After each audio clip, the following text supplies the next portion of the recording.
नमस्कार, आप सभी का स्वागत है।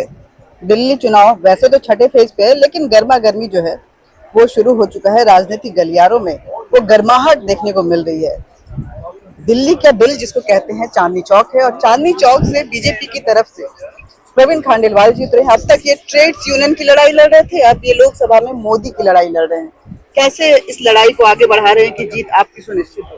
देखिए, जीत तो सुनिश्चित है क्योंकि प्रधानमंत्री नरेंद्र मोदी ने पिछले 10 वर्षों में जितने काम किए हैं उन्होंने उससे विकास की और विश्वास की एक बहुत बड़ी लकीर खींच दी है, और उस लकीर के आसपास में भी कोई नहीं है। इसलिए दिल्ली की 7 सीटें भाजपा जीत रही है। चांदनी चौक की सीट हम रिकॉर्ड वोटों से जीत रहे हैं, और अब की बार 400 पार के नारे के साथ प्रधानमंत्री श्री मोदी के नेतृत्व में भाजपा बड़ी सरकार केंद्र में बनाने जा रही है। आप अब की बार 400 पार बोल रहे हैं, 7 सीटों का दावा कर रहे हैं, लेकिन आम आदमी पार्टी और कांग्रेस एक साथ जुड़ के आप पे हावी होने की कोशिश, अपनी जीत के ताल ठोक रहे हैं। नहीं, ये दोनों कहाँ जुड़ रहे हैं? ये दोनों सिर्फ जुड़ रहे हैं तो ऊपर दिखाई देते जुड़ रहे हैं, नीचे की जमीन खाली है। अब आप कांग्रेस की हालत देखो, 138 साल पुरानी पार्टी दिल्ली में 8 साल या 10 साल पुरानी पार्टी की बी टीम के रूप में चुनाव लड़ रही है। इससे ज्यादा दुर्गति आज तक देश में किसी भी राष्ट्रीय पार्टी की हुई नहीं है। तो कांग्रेस ये मान करके चल रही है कि उसकी तो दुर्गति ऐसी हो गई है, अब उसको अन्य पार्टियों की बैसाखी की जरूरत है। और जब किसी पार्टी को ये लगता है कि उसको दूसरे की बैसाखी चाहिए, तो पता लगता है कि वो पार्टी पतन के गर्त में जा चुकी है। न कांग्रेस पे नेता है, न नीति है, न नेतृत्व है, न लोग हैं।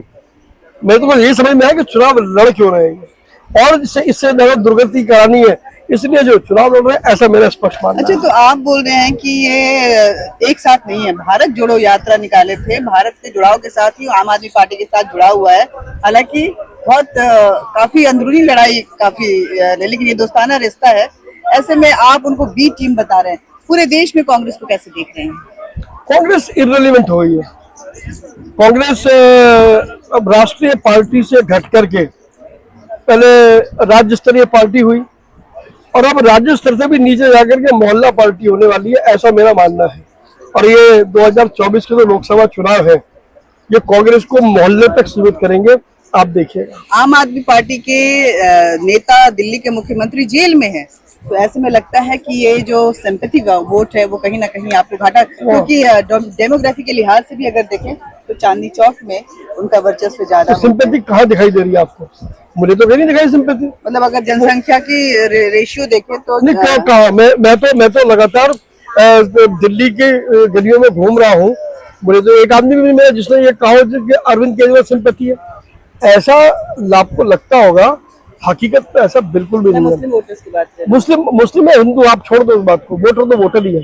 मैं तो हर क्षेत्र में घूम रहा हूँ ना, कहीं पर भी नहीं लगा कि, बल्कि लोग इस बात से खुश है कि जिस अरविंद केजरीवाल ने कानून का सम्मान नहीं किया, जिस अरविंद केजरीवाल ने हर कदम पर कानून को धत्ता बताया, जिस अरविंद केजरीवाल ने दिल्ली के लोगों के साथ विश्वासघात किया, वो अरविंद केजरीवाल यदि जेल में है तो लोगों का मानना है कि कानून अपना काम कर रहा है।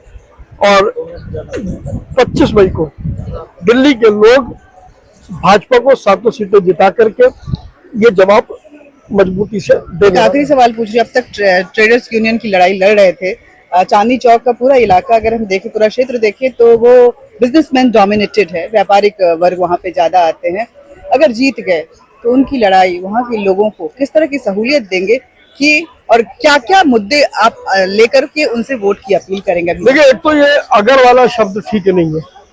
चुनाव तो भाजपा जीत रही है, इसमें तो कहीं संदेह की गुंजाइश है ही नहीं। जहां तक मुद्दों का सवाल है, तो मार्केटों के डेवलपमेंट में ट्रेड एसोसिएशन की बड़ी भूमिका रहने वाली है, और जो रिहायशी इलाके हैं उनके डेवलपमेंट में आरडब्ल्यूएस की भूमिका रहने वाली है। ये मैंने बिल्कुल तय किया है।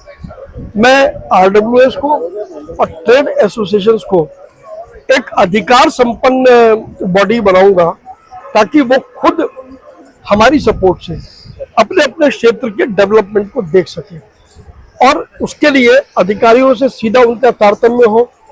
तो जिसे कहते हैं डिसेंट्रलाइजेशन ऑफ पावर्स। तो मैंने हमेशा जीवन में पावर्स को डिसेंट्रलाइज करने का काम किया है, मैं यहाँ भी पावर्स को डिसेंट्रलाइज करूंगा और उसके बड़े परिणाम आने वाले समय में आपको देखेंगे। चाट पकौड़े पे चर्चा कर रहे हैं, चांदनी चौक के चाट को क्या पहचान मिलने वाली है देखिए, अगर प्रवीण खंडेलवाल आते हैं? मेरे मन में है, क्योंकि चांदनी चौक की एक विशेषता उसकी चाट पकौड़ी भी है। हालांकि अभी इस पर कोई योजना नहीं बनाई है, लेकिन मेरा मन है कि चांदनी चौक की चाट पकौड़ी को मैं इंटरनेशनल इमेज दिलाऊं और बिजनेस टूरिज्म से उसको जोड़ूं। उसके लिए मैंने कुछ काम करना शुरू किया, मैंने कुछ लोगों से बातचीत करनी शुरू की है और जो लोगों के इनपुट मुझे मिल रहे हैं, जो चाट पकौड़ी बनाने वाले लोग हैं, मैं उनसे इंटरेक्ट कर रहा हूँ। तो बहुत जल्द मैं आपके सामने अपनी वो योजना बताऊंगा जिसमें मैं चाट पकौड़ी के जरिए भारत को विश्व मानचित्र पर लेकर के जाने की कल्पना अपने नेता माननीय प्रधानमंत्री नरेंद्र मोदी के माध्यम से करूंगा। प्रवीण खंडेलवाल जी थे, ये रिहायशी इलाकों से लेकर ट्रेडर से लेकर चाट पकौड़े इन सभी का ख्याल रख रहे हैं।